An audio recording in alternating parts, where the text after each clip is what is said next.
everybody. Welcome to the Dental Handoff. I'm Dr. Kelly Tanner, and today I have Lynn Pencek with me. Lynn, I am so honored to meet you and spend time with you, my friend. Thank you so much for the invitation, Kelly. this is exciting. Thank you. Yeah, there's so many, you guys know, there's so many people doing great things in this world, and I love for them to tell their story. Lynn, why dental hygiene for you? Oh gosh, I was 6 when I decided I wanted to become a dental Six? hygienist. I was 6. My family moved from upstate New York, Utica, down to Binghamton, and, apparently it was unusual for children not to get cavities in the '60s.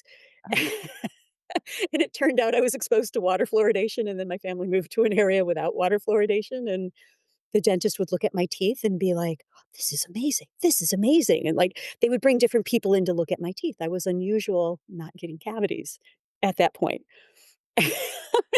So here I am getting all this positive reinforcement as a child. And I'm like, this is awesome. I'm going to do this when I become an adult. And apparently I stayed the course and went from high school right into dental hygiene school and really didn't look at any other options. You were focused. Crazy, crazy. How wild is it that they weren't used to seeing that? No, I mean, you think about it, it was the beginning of those tests that we were reading about in the research studies, and I just happened to have been born in one of those areas. Okay. Yeah. What And then my brother and sister didn't get exposed, and they both have lots of fillings and now crowns and Oh, get out, okay. yeah, So yeah. really, you got to be that poster child. Yeah. So you went to hygiene school and you got to highlight everyone else's everything of like, "Oh, you're doing everything so great," and did you ever, hone in on anything in your education and, like, really become interested in something? Oh, Broome County Community College was where I started, and you think about the best of times, you know what I mean? And at that point there, I mean, I was just gung ho, go to work, work for somebody local, stay local, get married, settle down, have kids. I mean, like, I just saw that path. Right. And I mean, this would be a great thing to do while raising kids, is what I thought. My mom really wanted me to stay in school. And I thought she was nuts, but I'm going to do what she does and what she wants me to do. And I did the 4-year program at Jefferson in Philly.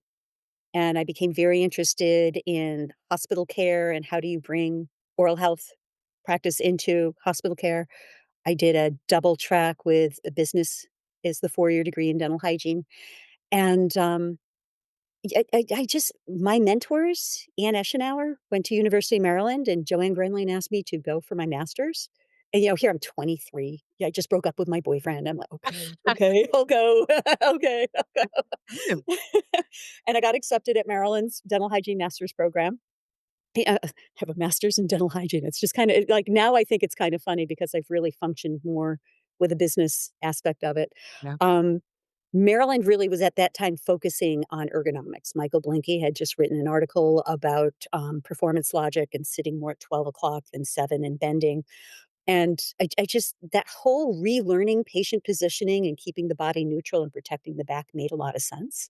Yeah. So, Joanne hired me at Jefferson to be join the faculty part-time, and I'm all gung ho about posture, and I became that faculty member who would make you sit in the right place, use your mirrors, sit up straight, make the patient look towards you. Yeah, my poor students, they just wanna, "Am I doing this right?" It's like, You "No, were you're the not even posture sitting in the right police. place." The posture police, that's who you were. "Posture, please." And, I was so thrilled about this topic, I ended up writing some articles. I was speaking with it was the son of the president of Orascoptic at a local conference. So here's this young guy right out of business school, his father's sending him all over the country to talk about loops at all these conferences. I mean, he's a kid. And, I told him about my project and I wanted to teach this class on ergonomics, and he introduced me to the higher ups at his company. They flew me to Wisconsin for an interview. Okay, here, clinical dental hygienist. They flew me to Wisconsin for an interview. They had me work in the booth talking about loops and posture.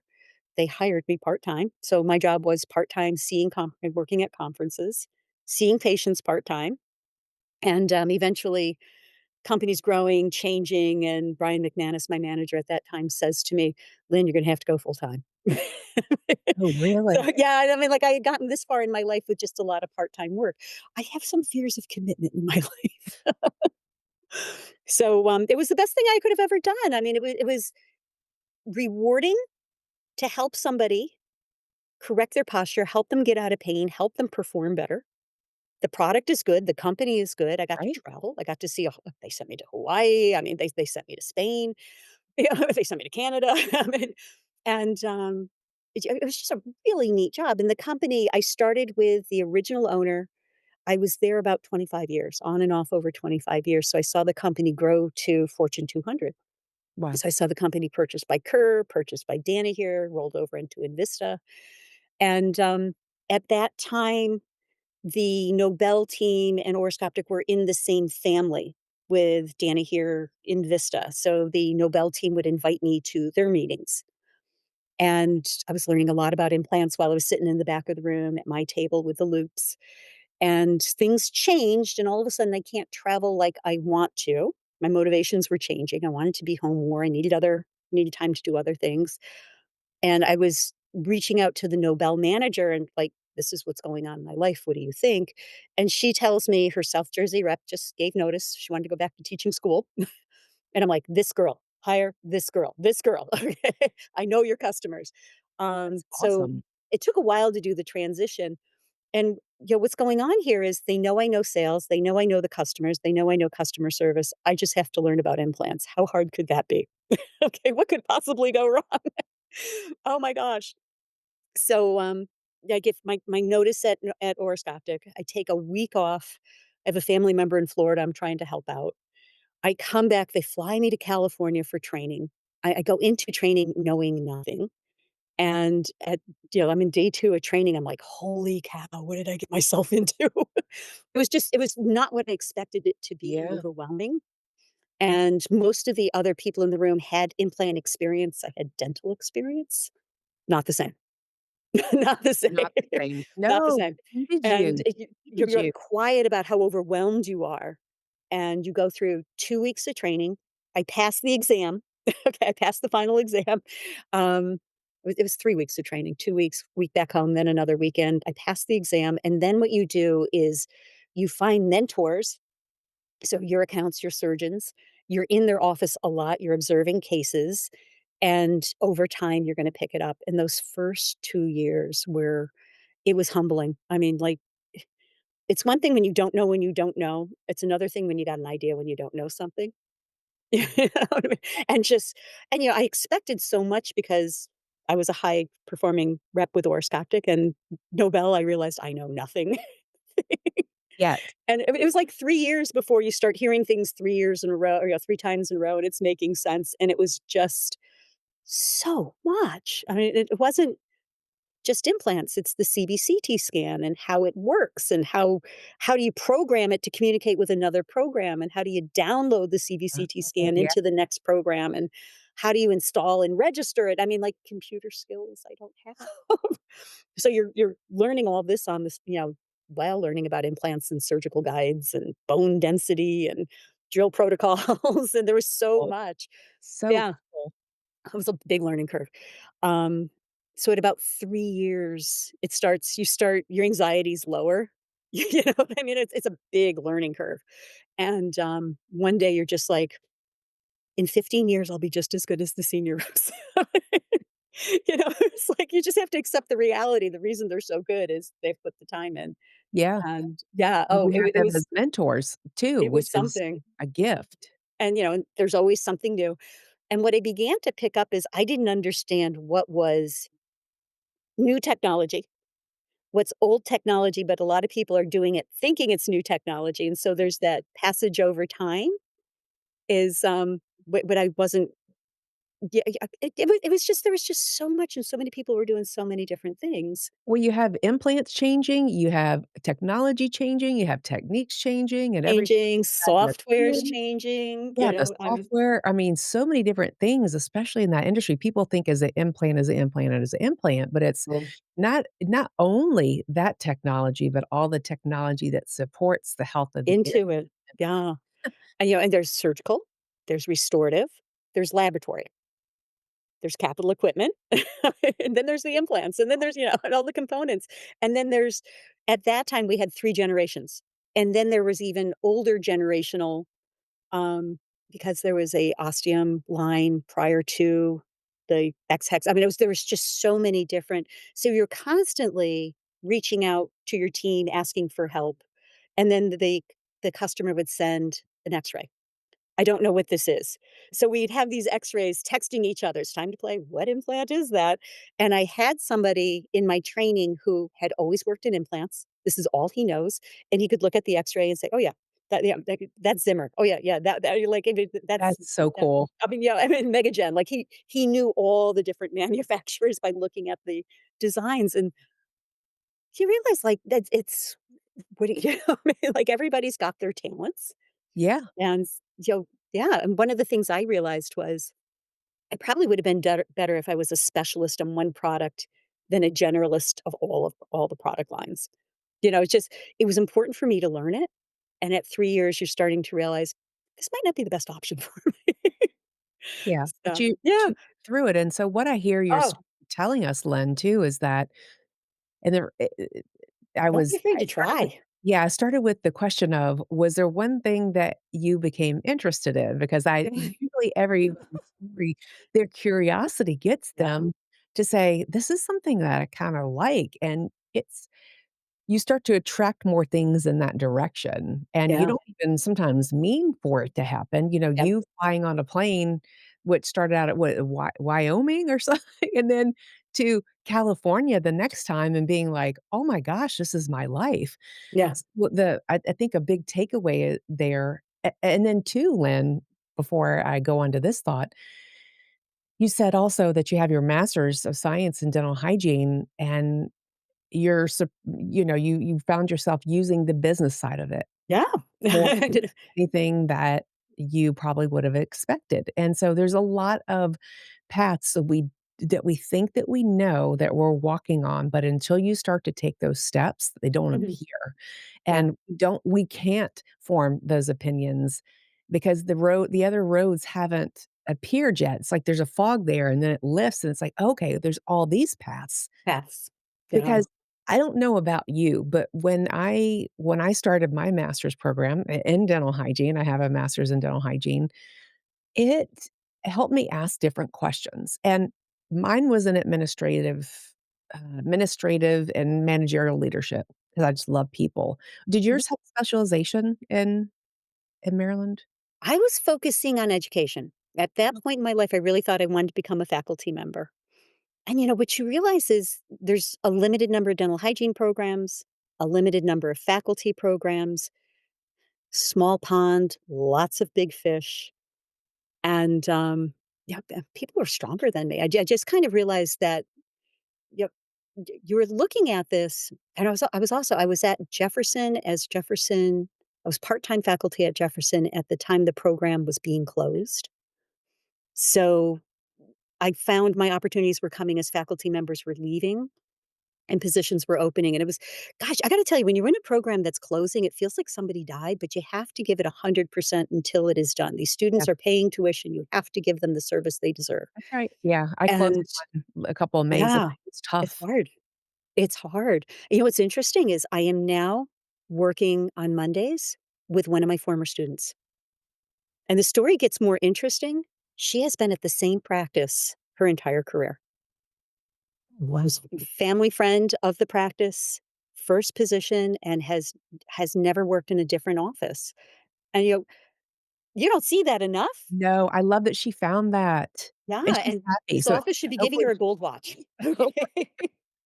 so you take the road that it may be less traveled, Mhm. and you don't know how you're measuring up against people like those big fish, and to your point too, when you go into academia, what I realized is that you have to wait for someone to retire almost Yeah. until those positions become Yeah. open, and that could be limiting at those times, but in those times when you're trying to figure it out, you figure out Mhm. some more things of your Yeah. strengths because you're trying to work around it, Mhm. and look where you ended up. You went into one of the other roles of a hygienist, and I think also you were always an educator because Yeah. now I mean, I'll let you tell the audience about what you speak about and Mhm.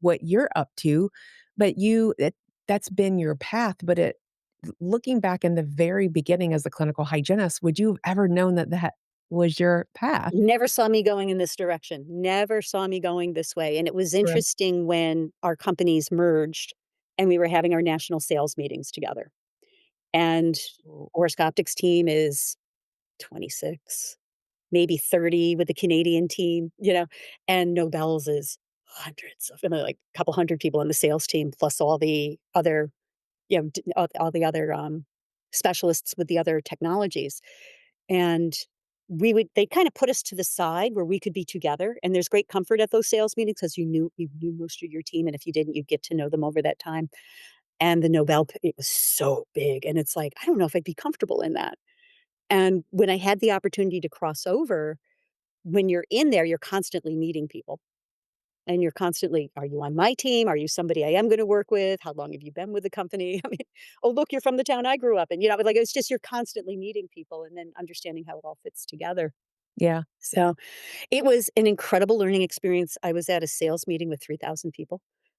I mean, like, you talk about the enormous ballroom with the big Wow. like, I mean, we don't hygienists don't see conferences that big that often. No. Yeah, And then where they're not all hygienists, and I yeah, I remember when I went to a different conference that wasn't a hygiene, I was like, "Where am I? Oh, this isn't a hygiene conference." I guess, mhm, like, "Why are these people so serious?" yeah. It's not a hygiene conference because 'cause we're like, Um, With the loops, I would work medical meetings in addition to dental meetings. The orthopedic meetings were a lot of fun. These are jocks who went through med school, so they're a lot of fun. The neurosurgeon meetings are, like, deadly quiet. Everybody is so serious. It's a whole, like, oh, it was so different. It was so different than a dental meeting. wow. Yeah. I never thought about that Yeah, contrast. That's so cool. different. What are you doing now? Tell everybody what you're up to. Ah, so I am now teaching classes, continuing education on implant maintenance. What I learned was I should just focus on one item. And I found when I had to make a transition. Nobel actually put me on a severance package. They kind of took my territory, divided it, and had to reallocate. And things happen. Um, so it actually was probably the best thing that could have happened. And I'm calling friends and I'm like, what do I do? And they're like, talk about implant maintenance. So I realized as a salesperson, I didn't understand it at the level I wanted to. So I'm reaching out to companies who sell products that are involved in implant maintenance. And I'm talking to their product managers and how do I position this? And I put together a course, Dental Implant Basics and Maintenance. And we start from the very beginning.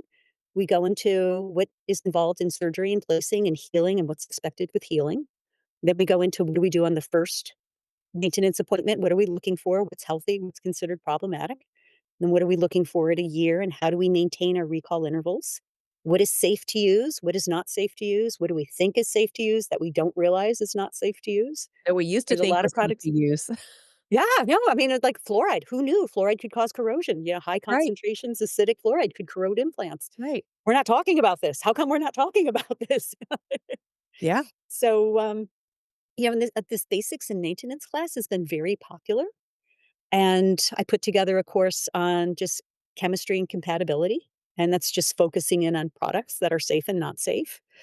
I did a survey, and thank you to anybody who filled out that survey on what are hygienists, where are we practicing, how many patients are we seeing, what kind of patients are we seeing, what are we using, how effective do we feel in what we're using, and hand instruments, ultrasonics, air polishers, what kinds are we using, and I've been writing articles revealing this information. It worked better for me to write a series of articles by topic than one big, huge research paper. So I don't think I'll ever be somebody who's quoted in other people's, references. They can still quote you from your articles that you write. Little short, little it's almost like a blog, little short 1,200 word articles. Those are the ones that And they're bite-sized. yeah, no, and that's it. It's really funny is I did a large article, 3,000 words for dental economics on fluoride, and Dental Economics, big magazine, and there was no response. Nobody called. Nobody talked to me about it. There was no response after this, and months went by, and then I get a text from, Kevin Green. So he's a, an implant specialist here, Delco, just outside Philly, and he's like, "I read your article." And here I'm going, "Somebody read it. You read my article. Someone read it." And, he was so funny, he's like, "You are onto something," and he invited me to present at Temple University, which it's kinda like coming home because that was one of my big accounts when I sold scopes, so, Oh, this cool. is a journey of networking with people I know, and this has been a lot of fun, and this is if you're becoming a speaker, it really is who do you know, what's your relationship, how do you interact, find out what they need, and see if you can help them, and, That's right. go from there, yeah. No, the speaking has been just it's been a lot of fun, I mean, like, most trips I end up meeting up with somebody I know, doing my presentation, get a little I got a little family visit when I was on the West Coast after Good. ADHA. That was cool. I didn't realize my family I have family I've never met in Oregon, and I didn't realize they lived by a winery, and I'm like, "Why have I not visited Oh, before?" why have I not been here? Oh, and it turns out, like, they've built their own house, they grow their own food, they can their food for winter, so it's a very different lifestyle, and there's a reason that when I invited them to my wedding, they chose not to come, there was a reason. So So why do you say or why do you think that you leaned into the business aspect of your master's more than anything else?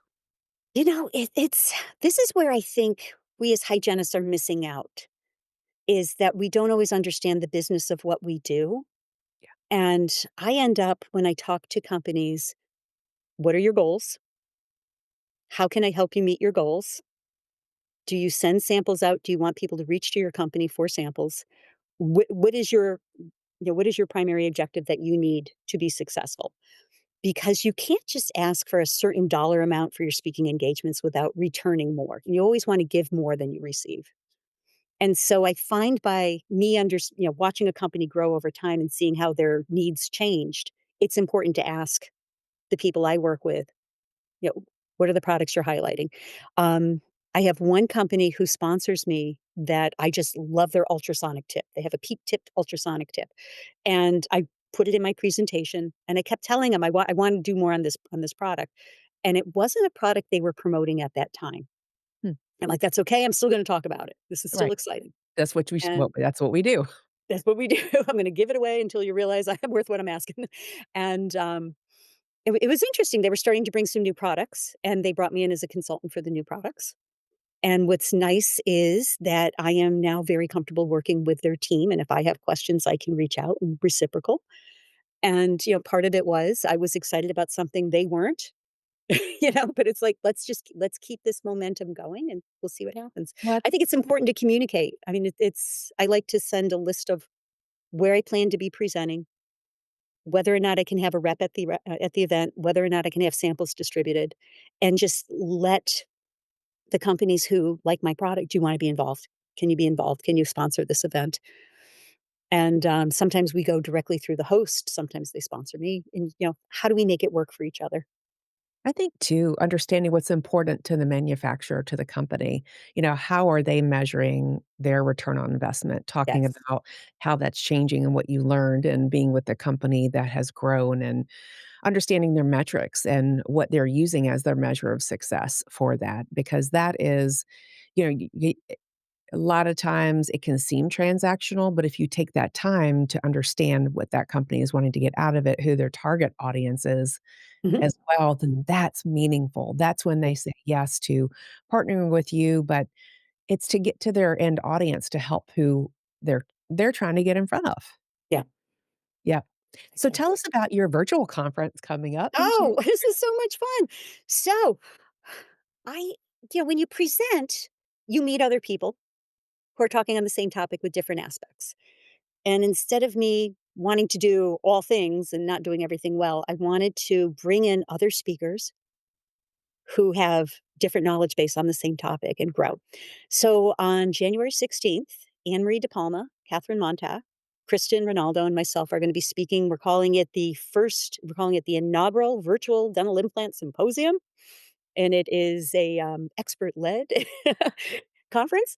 And Anne Marie will be talking about basics of implants. We want to make sure everybody's on the same page. Catherine Montauk's going to be speaking about the digital workflow and what's happening in the restorative aspect.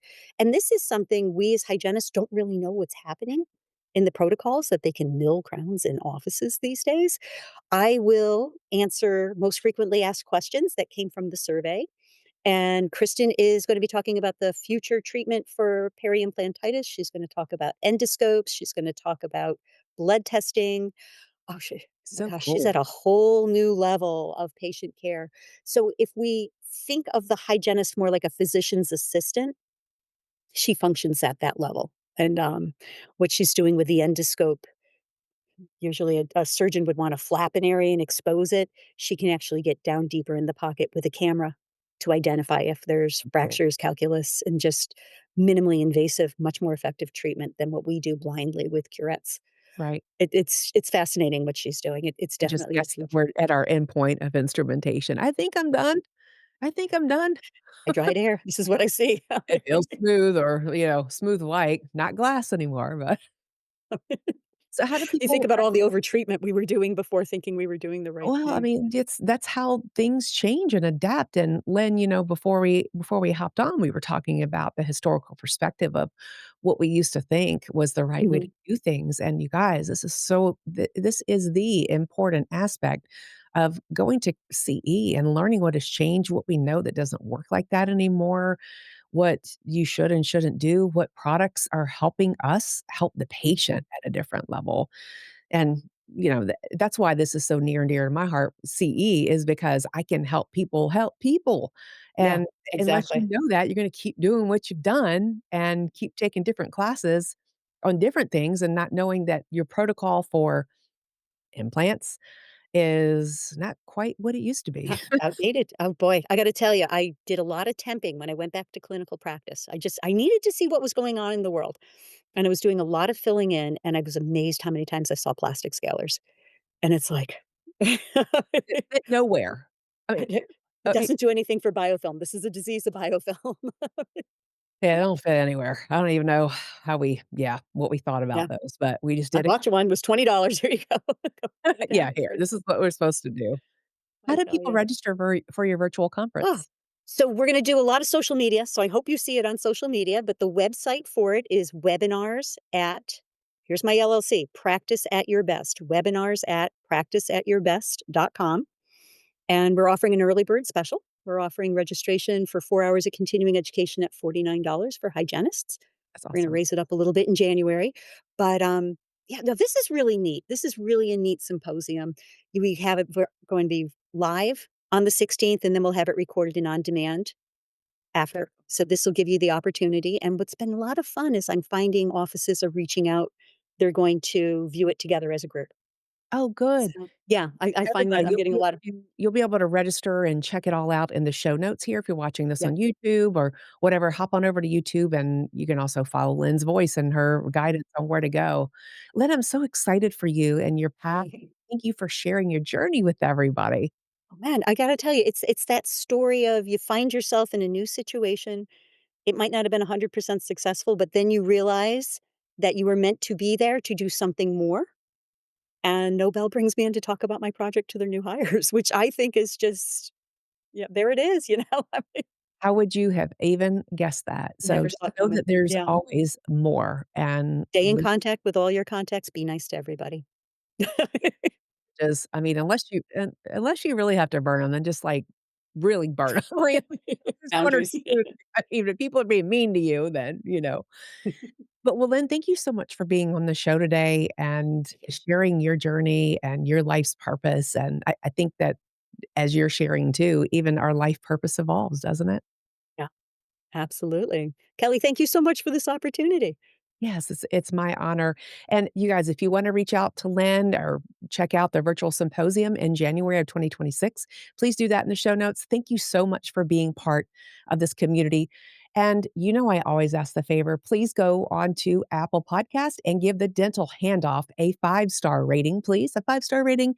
And if you're watching this on YouTube, if you wouldn't mind just making a quick comment like, hi, Lynn, or I love implants, or something like that, so the algorithm knows that we are relevant, and go ahead and click the subscribe and share button. Until next time, my friends, love you. Thank you for all that you're doing, touching the lives of others, and we will see you soon. Bye, Len. Thank you. Bye-bye. Thank you.